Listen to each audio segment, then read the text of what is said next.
I'm here with Kat. I'm here today with Simeon. What's your name? Toby. What's your name? Amina. Amina. Lisa. Lisa and DJ. Dejan and Whoa. DJ. DJ. Dejan. DJ. DJ. I thought you said Dejan. I was like, what? And I'm gonna ask you some questions about death. Oh.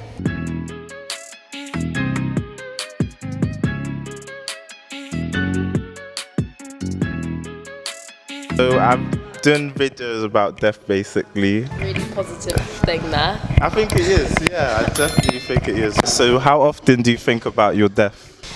I'd say probably like once a week, once every 2 weeks. Once a week. Something like that. That's quite a lot for like most people don't think about it that often, you know. I think passing thoughts, like not as in like, oh, I wonder if I'd die from doing this. I think about death on a whole, like a couple times a week. I don't know, like it's a couple times a week maybe. Okay. Like it's not every day, but I definitely think about death in many aspects. Like not just I'm gonna die, but other people dying. How death is, like just all things encompassing death. I think to be fair, it might even be every day. I might think about something to do with death, but I don't know. But like it's a broad subject. Like even if an animal dies, or you see that will encompass death. So okay, yeah, but it's not always in a interesting. negative way. Yeah. So, yeah. I don't think it has to be in a negative way. Like the death of a relationship. Okay, that's Anything. interesting. Anything. I feel like when relationships end, you mourn the person you were with the person. So how often do you think about your death? Not that much. Not that much. Weirdly enough, I have say my workspace, I have a whiteboard, and on my whiteboard I have memento mori, which translate literally to remember to die. Yeah. So, but I don't think about it much. But it's just written there every day. It's like, okay. okay. You know where it comes from, like memento mori? Yeah, it's Latin. I learned Latin. Yeah. But my thing is, everyone's born to die. So Yeah. Anything you promise to life. yeah. Is there. So just live life and do your best until the clock runs out. I wouldn't say often, but I think you do have like circumstances where like a slight accident might happen and you might think of the worst, what could have happened. Okay. And that doesn't happen all the time, but there has definitely been instances where like, what if that just happened, you're in the car and you might have just veered off the road for a little bit or something like that. That does happen. So is that the only time you would think about death, in situations where you've come close to it? Or is it or do you sometimes just think about it just in general, like the subject of it? There has been a time or two where I've thought About death? I have thought about my death, yeah. But it's not a regular thought. Okay, what about you? Yeah, same for me. I think it's little moments like that you think, oh my God, if I was just going now, what would that mean? And where would I be? And so I think it's kind of a reaction or action to reaction,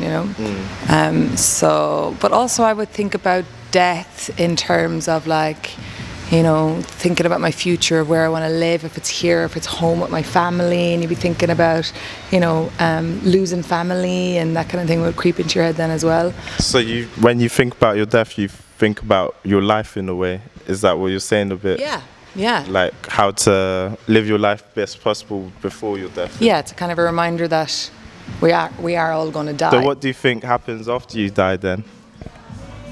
I have no clue. No clue. And I think I have my guesses. Yeah. But then none of them are educated guesses, they're just guesses. Like, I don't think that I know enough about it to make a guess about it. It could be nothingness. It could be paradise. You don't think there's like a heaven or hell? Just like... Could be. You don't know? But you're not afraid of it, innit? No, I'm not afraid of it. It's inevitable. I can't be afraid of something inevitable. Like, I find it interesting as well that you kind of seem a bit shy to say that you think about death so often. Like, you felt a certain way about saying that. Do you feel like there's like obviously people see it negatively, but do you feel that's bad or good that death is taken so negatively? Yeah, I mean, I think it's a very hard concept for a lot of people to think about, because it's something that no one has like, it's not something that we've experienced. I don't know. Death is like an anatomic, can't say the word, like an anatomic object. I don't know. It's something you can't touch, and you can't know, and you can't feel, because you can't. We've not. Yeah, it's not tangible. It just happens, and then it's happened. So I think some people feel dead anyway. Like they feel lifeless. They live like they feel like they're living a lifeless life. So. Are you afraid to die? No. It's just it's gonna happen. Like it happens to every living being. So I'm not really afraid to die. I'm more afraid of not saying goodbye to people, and of not leaving enough for like my family or my siblings to carry on. I think I would be more afraid of that, or definitely dying when having a fight with somebody that I love, and I think that would break my heart more than anything. Are you afraid of dying? No, I came to that conclusion really only quite recently. I'm not afraid of dying, for sure. I'm not afraid of death. I'm afraid of other people dying around me. Yeah. But me personally, no. No. What about you? I think my fear, I'm not really afraid, but I think my fear is the reaction of people that I love, of the consequence of my death. I think I fear that more than anything. And that kind of makes me think more about the life I'm living now. Yeah. So although I might have said before that I don't think about death often, I do think about legacy often, Yeah. And I think when you think about legacy, within that, your death coincides with your legacy, Okay. And so thinking about death in reverse like that, I think more about the life that I'm living every day. My biggest fear was being an adult. Being an adult? Yeah, so the second I was like, I don't want to be 18. I was like, fuck, I'm 18. I should have been dead by now. Fuck. Then after 18, I got to 25. I was like, fuck, I really should have been dead. I was like, So like my biggest fear growing up was being an adult. Like, being an adult? Yeah, I was one of those kids that rushed to be an adult. I actually didn't want to be an adult. So I think after 25, I was like, man, I'll die when I die. That's strange because some people are excited to be an adult. They're like 18, let's have a party. I saw adults for real. I was like, this shit is hard as an adult, bro. Like, what's you afraid of though? Just the responsibility? No, it's like as a kid, the world leaves you alone to be a kid. Well, in some places you have certain responsibilities. So I came from Jamaica and then I came over here. So like, I saw both sides of the first world and the third world, and I was like, adults really have it hard. And what do you feel happens after, like when you die, like after your death? I mean, maybe when I was younger, I believed in like the Muslim interpretation of what happens when you die. Raised Muslim? I was raised Muslim, yeah. So definitely I had that view. Yeah. Now I'm a bit older, like I'm still quite unsure. Okay. I'm just, I hope that, through good deeds, you'll go to a better place. Yeah. For like, that, but then it's like, I don't know. Like, I don't know. I hope it's somewhere where I get to see people that I love that have passed. But like, again, I'm probably on the side of people where the concept is so hard to grasp. Like, is death something that humans have made up to deal with not being alive anymore? Because what if we don't even understand what alive is being? But yeah, and some people feel dead anyway. Like they feel lifeless. They live like they feel like they're living a lifeless life. So what do you think would happen when you die then? I mean, the people will mourn for a bit, and then they'll remember me on either my birthday or the day I die. But then they'll just move on. They'll work it out. Your answer is quite interesting, Why?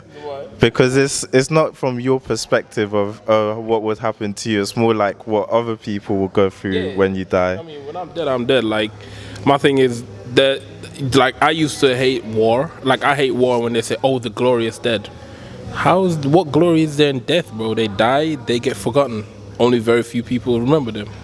Yeah. So it's like, it's more, how do the people who are still alive, how are they affected by the death of those who they care about, who they've known, who they've like watched grown up from a young kid all the way to, like, how does it affect them more, because they're the one that are still here. So even as a kid, I've always thought suicide was selfish. Selfish from the perspective, like, I get you're going through shit and you may not try, like, some people that commit suicide don't try everything to try and get the help. They're like, this is the way out, and it's like, okay, that's a way out for you and I get it, but then what about the people who are around you who want to help you and you don't even give them the opportunity or the chance to try and help you before you take that way out? Like, how is that going to affect them in the long run? Because in the end, nothing ends with death. When you die, the effect is to those who are still living. Like, death doesn't end like, oh, I'm dead, that's it. No, you're dead. Now these people have to process your death. So do you feel we live on in a way in other people, or you don't believe in that kind of thing? I think reincarnation exists, and I think people live on vicariously through other people. Okay. So if I die, they'll, like, my memories, the people who remember, oh yeah, he used to be like this. So that's me living on vicariously. And if I had kids, they'd tell their kids, oh yeah, your dad was this and this and this. And then my kid from a young age might try, oh, let me try and be a bit more like daddy, because daddy was like this. So everyone lives vicariously. That's how humans, like, even as humans, we live vicariously through the lessons we learn from others. So deep shit. And the next question is, what do you think happens when you die? Physically? Metaphysically? Always. Whatever you want to make of the question. That's an interesting question. There was like this old talk show back in the 70s. They used to do like a lot of like theology stuff, and they used to bring in like scientists and theologians. Yeah. And one of the topics of that particular episode was what happens 12 seconds after you die. Like, it was like maybe the scientific understanding. Okay. I didn't actually watch it, so I don't know why I brought that up. It's interesting. That just made me think of that. Yeah. Other people should watch it. Other people should watch it if you can find it. I think what happens is with people around, you know, when you have like a bunch of people around in a room, there's an atmosphere. If everybody kind of feels a certain way, if there's like a good vibe and there's a bunch of people in there, you're gonna feel physically a good vibe. Yeah. So with death, I don't know what happens to the soul necessarily. I won't get into that. And we know what physically happens when a body kind of starts to decompose and all of that. But as far as like the atmosphere, there's definitely stuff that happens, and it does have a physical reaction, because, you know, if you have a bunch of people in a room that feel a loss, something happens, you know what I'm saying? Life's change, you know? I look at like the deaths in my family, like certain life paths have had to alter because of certain deaths, you know? Mm-hmm. And so I might not know what happens to the body or the soul or be able to do that, but I do know that people's lives shift when death happens. That's definitely a fact. Okay. What do you like? For me, kind of same idea, but following on for that, I kind of see it all, or understand it now as all energy.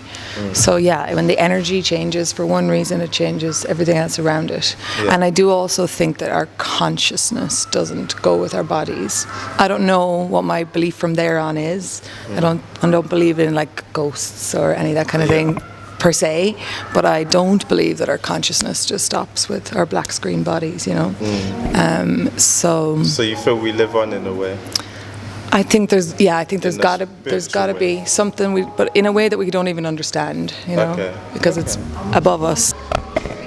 I live to try and inspire. To inspire? Because I feel like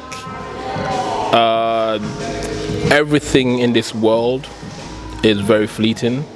The least fleeting thing in this world is inspiration. Inspiration? Yeah, because like this is gonna rust. Your camera might get old one day. Your mic might break. You know, I'm gonna get old. You gonna get old. But like the words that we teach or those who we affect and help in a certain way, that inspiration they can take that and bring that to someone else, and bring that to someone else, and bring that to someone else. Okay. So for example, Martin Luther King's "I Have a Dream" speech, that shit was in the 60s, and to this day, like there's a different version of it being inspiring someone to this day. Yeah. You get what I'm saying? So for me, inspiration is the only thing that really keeps the human race moving. Everything else So you, as a shelf life. you almost believe like your life is just to keep That humanity moving. your life, like your spark, and your life, your whole journey in life is to light sparks in others. That's okay. I like that. So that's literally what I live to do. Like I wake up and I'm like, okay, how can what I do help someone else?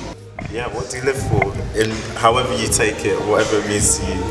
Love. Love. Okay. It's a bit cheesy, but okay. No, but like, you know, love for your family, love for your friends, like, I don't know, like that family is really big to me. So like, you know, it's kind of traditional, but like, you know, you wake up to provide for your family and for your loved ones, and then like we've kind of gone into a very like what's the word, like a selfish society where it's all me, and like I would hate to not speak to my family anymore, because that happens to a lot of people now. We live in a society where people just cut off people all the time and their family members. Sometimes you have to, but yeah, I think I live for my family. I live for like the earth. I don't know. That's I don't know. Like create. I create things. What do you create? I'm a photographer. Oh, is there? Me too. Yeah. Oh, that's so crazy. No, I literally, and I creatively direct music videos, and I paint. Like I don't know, creating stuff makes me feel fulfilled. Okay. So like, That's what gives you life. That definitely gives me like a, you know, if I've got a shoot or a project that just, and I know that's gonna happen next morning, I'm waking up with full energy, ready to go. No like anxiety, just like, you know, happiness. Yeah, that gets me up definitely. And the last question is, what do you live for? What gets you out of bed in the morning? Mine is probably, I live for catching that wave and that stream in life in different ways, whatever it may be. So I can pinpoint it very kind of obviously to music, from into a state of playing music where I kind of just get into a flow, and it goes into, some people call it flow, some people call it enlightenment. That kind of thing. So that flow that you can get into. Yeah. It's also the same thing that happens when you like put foundations in place for something to happen or succeed, and then eventually all of these blocks come together and it succeeds. Yeah. That's what I live for. Those moments where you get into a flow, or you meet somebody new that you really connect with, and you just have a beautiful exchange, and that's like an accumulation of all of your life to that point that's made that happen. So that's the kind of thing that I live for. So you live for almost like those moments, those like deep connection moments. Yeah, that you might get through music or conversations or events with people. Yeah. Okay, I like that. Yeah, it's quite beautiful. What do you say you live for? It's an interesting question. I think I had a lot of like dreams when I was young. Yeah. And like a lot of kind of Photoshop moments that I think I've always tried to achieve, almost kind of like checkpoints in life. And all of those checkpoints I haven't covered them yet. And so I'm living to fulfill those checkpoints. Yeah. And so I live in order to get to where I think gets me to each of those checkpoints in life, you know? And so that's what I'm living for. So there's definitely has to be a purpose now, you know, maybe not before, maybe I'm coming to that realization more now.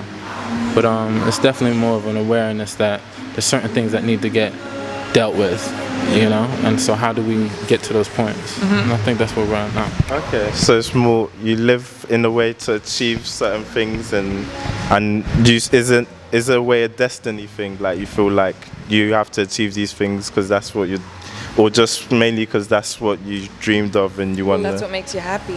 What makes you happy? It does make me happy. I mean, I'm someone who kind of believes definitely in like this life isn't fully my own, you know what I'm saying? So I'm definitely on something, like the purpose didn't necessarily come from me, you know what I'm saying? So I'm fulfilling something that I might not know and understand, but I do trust it. So it's more of like going with the flow, and each checkpoint, I guess, is the next clue to the next checkpoint, you know what I'm saying? So I'm living to find the next clue, you know what I'm saying? I'm living to try and find the next thing that leads me to the thing, and I'm sure overall it takes care of the process, you know what I'm saying? Okay, I like that. What do you live for?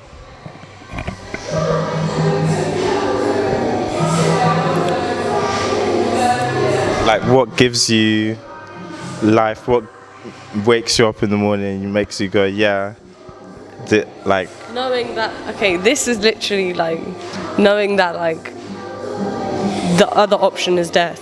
Like, the other option is not experiencing, like not being awake. Okay. Like, you know. So what gives you life, what kind of gives you the will to live is that you get to experience more in a way, being alive. Living means you're alive, but death means that you're not doing anything, you're dead.